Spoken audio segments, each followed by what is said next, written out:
ಮಹಾ ಫಲಿತಾಂಶಕ್ಕೆ ಶುರುವಾಯಿತು ಕೌಂಟ್ ಡೌನ್. ಕೆಲವೇ ಕ್ಷಣಗಳಲ್ಲಿ ಮತ ಎಣಿಕೆ ಆರಂಭ ಆಗತ್ತೆ. ಅಭ್ಯರ್ಥಿಗಳ ಎದೆಯಲ್ಲಿ ಢವ ಢವ ಶುರುವಾಗಿದೆ. ಚನ್ನಪಟ್ಟಣ, ಶಿಗ್ಗಾವಿ, ಸಂಡೂರಿನಲ್ಲಿ ಬಿಗ್ ಫೈಟ್ ಅಂತೂ ಇದೆ. ಇನ್ನು ವಯನಾಡಿನಲ್ಲಿ ಪ್ರಿಯಾಂಕಗೆ ಇದು ಮೊದಲ ಅಗ್ನಿ ಪರೀಕ್ಷೆ. ಸಾಕಷ್ಟು ಕುತೂಹಲ ಇದೆ. ಯಾರು ಗೆಲ್ತಾರೆ, ಯಾರು ಸೋಲ್ತಾರೆ? ವಯನಾಡಿನಲ್ಲಿ ಲೋಕಸಭೆ ಉಪಚುನಾವಣೆಯ ಫಲಿತಾಂಶ ಕೂಡ ಇವತ್ತೇ ಪ್ರಕಟ ಆಗುತ್ತೆ. ಉತ್ತರ ಪ್ರದೇಶದಲ್ಲಿ ವಿಧಾನಸಭೆಗೆ ಉಪಚುನಾವಣೆಯ ರಿಸಲ್ಟ್ ಇವತ್ತು ಪ್ರಕಟ ಆಗುತ್ತೆ. ಚುನಾವಣಾ ಫಲಿತಾಂಶ ಹಿನ್ನೆಲೆಯಲ್ಲಿ ಪೊಲೀಸ್ ಬಿಗಿ ಬಂದೋಬಸ್ತನ್ನು ಕೂಡ ಕೈಗೊಳ್ಳಲಾಗಿದೆ. ಇವತ್ತು ನೋಡಿ, ಸಾಕಷ್ಟು ಕುತೂಹಲಕ್ಕೆ ಹಲವು ಕ್ಷೇತ್ರಗಳು ಕಾರಣವಾಗಿದೆ. ಘಟಾನುಘಟಿ ನಾಯಕರುಗಳು ಕಣದಲ್ಲಿದ್ದಾರೆ.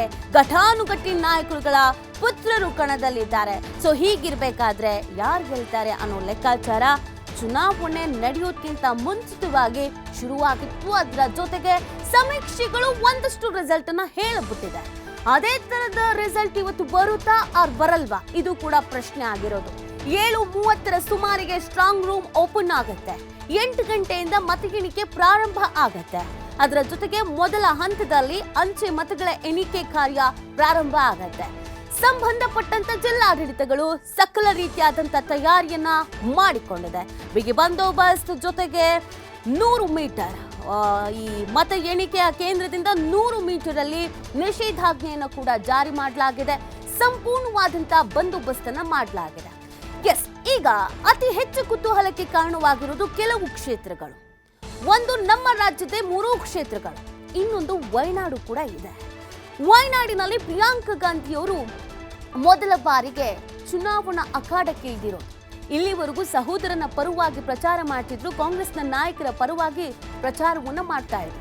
ಮೊದಲ ಬಾರಿಗೆ ಅವರೇ ಎಲೆಕ್ಷನ್ಗೆ ನಿಂತಿರೋದ್ರಿಂದ, ಅದು ಕಾಂಗ್ರೆಸ್ನ ಭದ್ರಕೋಟೆ ಅಂತ ಕರೆಸ್ಕೊಂಡಿರೋದ್ರಿಂದ ಅಲ್ಲಿಗೇನಾಗತ್ತೆ ಅನ್ನೋ ಲೆಕ್ಕಾಚಾರ ಇದೆ. ಇನ್ನೊಂದ್ ಕಡೆ ಮಹಾರಾಷ್ಟ್ರ, ಜಾರ್ಖಂಡ್ ಕೂಡ ಇದೆ. ಇವತ್ತು ಅಸೆಂಬ್ಲಿ ರಿಸಲ್ಟ್, ಅಲ್ಲಿ ಏನಾಗತ್ತೆ ಅದು ಕೇಂದ್ರ ನಾಯಕರ ವರ್ಚಸ್ಸಿಗೂ ಕೂಡ ಸಂಬಂಧಪಟ್ಟಿದ್ದು. ಏನ್ ಡೆವಲಪ್ಮೆಂಟ್ ಆಗುತ್ತೆ, ಏನ್ ಬೆಳವಣಿಗೆ ಆಗುತ್ತೆ ಅನ್ನೋದು ಸಹಜವಾಗಿ ಕುತೂಹಲ ಇದೆ. ಆಲ್ಮೋಸ್ಟ್ ಮಧ್ಯಾಹ್ನ 12 ಗಂಟೆ ಅಷ್ಟೊತ್ತಿಗೆ ಸಂಪೂರ್ಣವಾದಂತ ಚಿತ್ರಣ ನಮ್ಮ ಮುಂದೆ ಇರುತ್ತೆ.